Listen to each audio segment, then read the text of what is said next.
Allow me, sir, to briefly introduce you to our industry partners. Prior to joining the Ministry of Steel, Sri Kumar was Special Secretary Logistics in the Department of Commerce. He also held the post of Director General, Supplies and Disposals, where he developed the government e-marketplace as a one-stop online public procurement platform. He's also served as Additional Secretary and Financial Advisor in the Ministry of External Affairs and Joint Secretary in the Ministry of Defense. Naturally, we look forward to his rich counsel in his current role. With this, I request Sri Kumar to address the gathering.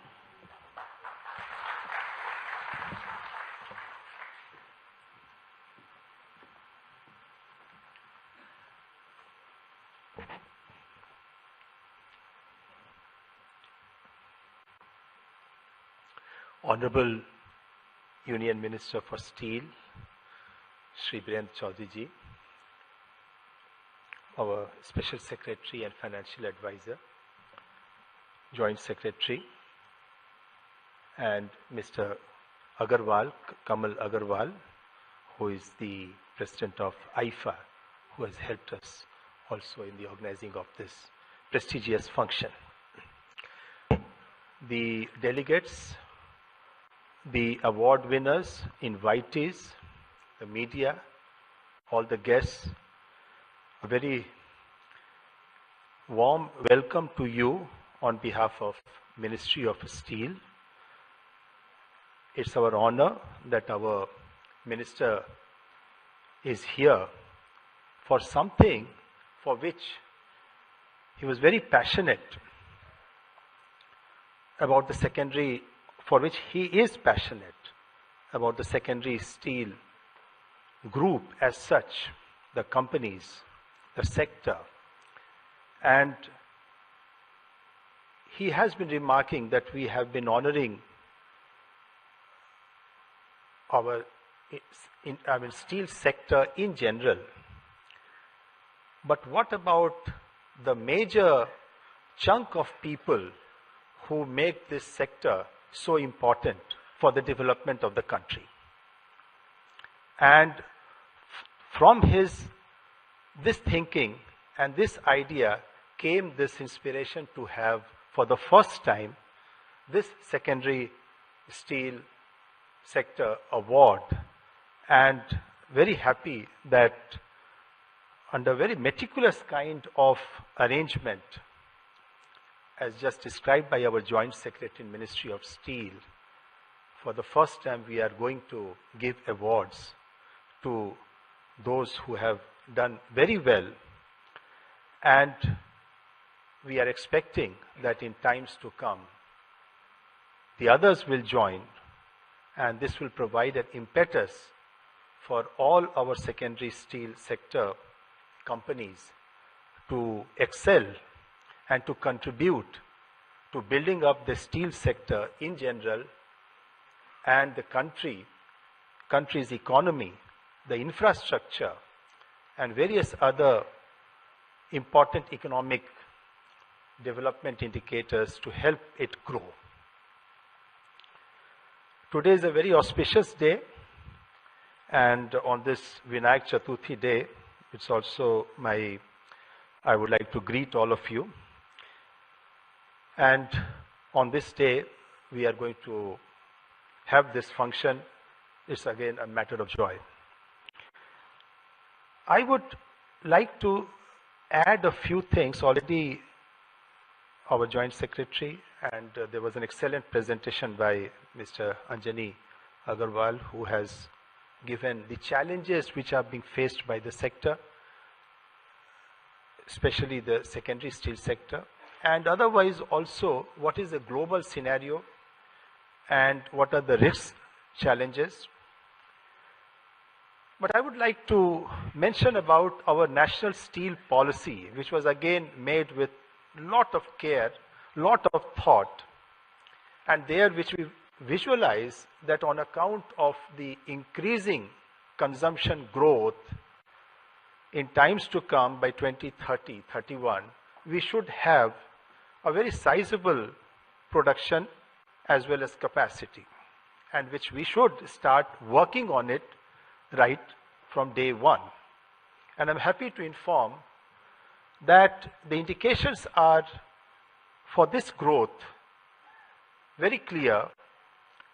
Our per capita steel consumption is rising very substantially, and it has reached more or less between 69 and 70, and I should say a round figure of 70 kgs, which is a very good growth which we have achieved in just matter of 4 or 5 years.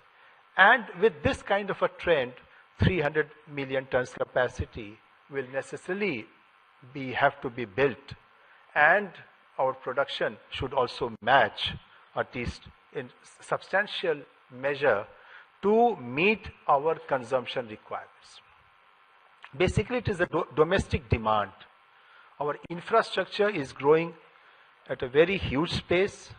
We have been concentrating on building up the infrastructure, and also the housing program, the other related, sectors.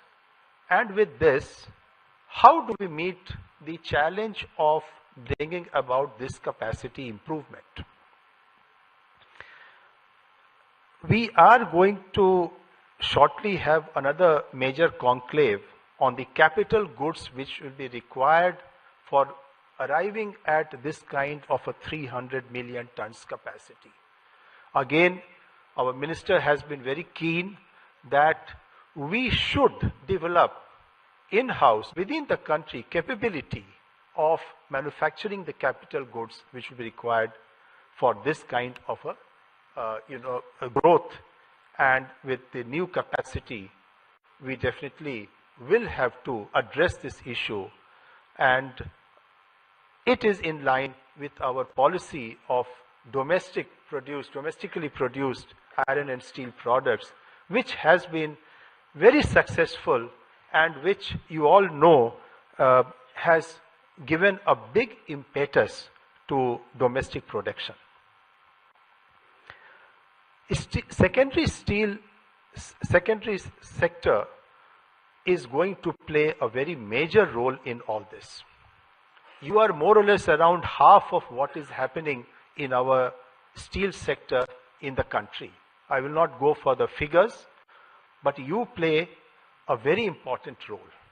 And we are expecting that with this kind of recognition, which we in ministry, the government, under the leadership of our minister, which we want to, with this recognition, we would like you to further gear up and see how do you meet the challenge of 2030.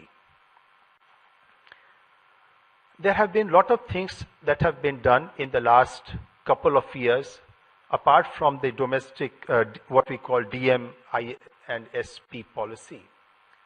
We have also gotten in order to help this sector grow, and as Mr. Anjani Kumar from EY was mentioning, that quality consciousness is very important. So we have come out with this quality control orders.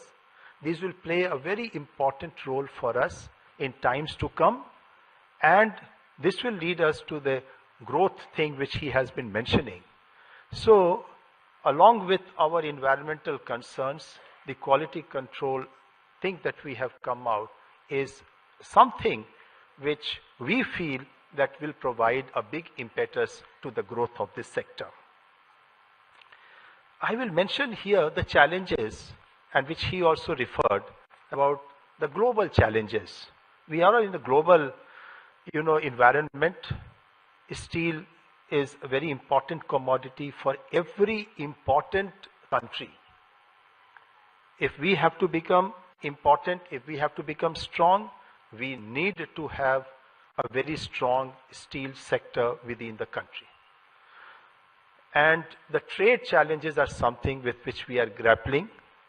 And while our effort is to see that our sector grows and that we meet the challenges, external challenges, with our best of ability, let me assure you at this juncture that the problems which we are facing with EU, the problems with which we are facing with the US and elsewhere, we are taking all the steps necessary to see that our steel sector in the country is duly protected and enough encouragement is provided so that there is no disruption in its activity.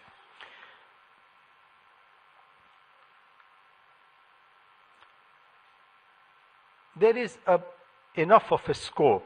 The secondary steel sector is very nimble. It knows how to take advantage of the logistics issues, which some of the bigger steel plants have a big problem. But even then, logistics is an issue, and separately we are also trying to see how to meet the logistics problem, because this was one of the things which I was attending to before I joined as secretary. Steel logistics is very important for us, and especially for the steel sector. And the good thing is that the secondary steel sector has this advantage of meeting the problems of logistics because of the decentralized kind of arrangement and also the cluster arrangement that most of you are having. This gives us the necessary advantage. And let me tell you that be it logistics, be it any of the other issues, the ministry is taking very proactive role in addressing your issues, and we would definitely like to, on behalf of the ministry, if I am permitted as secretary, the minister will be mentioning about our commitment, but even at the official level, let me assure you that we will be addressing most of your issues in a very systematic manner. And the last thing which I want to mention, and which was again mentioned about the R&D and about the technological advances, especially whether in meeting the production challenges or whether in meeting the environmental concerns or whatever, we have an excellent now arrangement, and we are trying to promote our institution called SRTMI, which will become a one-stop R&D hub for all the requirements, be it for the big industry, be it for the secondary steel, be it for the smallest ones. This should become our focus, and we are trying to see that how best, and all other institutions which we have in the steel ministry as such, and also with the cooperation of the various associations, with the various other Government of India institutions, we want to make this as truly as a hub. And I'm sure in coming times, very shortly, that will become the thing on which, our steel sector can take advantage and can meet whatever the requirements of the day are. I once again thank all of you for coming on this day, and I first of all also like to in advance congratulate all the award winners. The whole process has been done very meticulously, and our joint secretary has taken special care to see that all the transparency and all care of objectivity is there. We would like to once again on behalf of the ministry thank all the award winners, but we would also like to wish the others that in times to come, now that it has been institutionalized, in times to come, we should, the others should also come forward and try to take advantage of this award function. Thank you.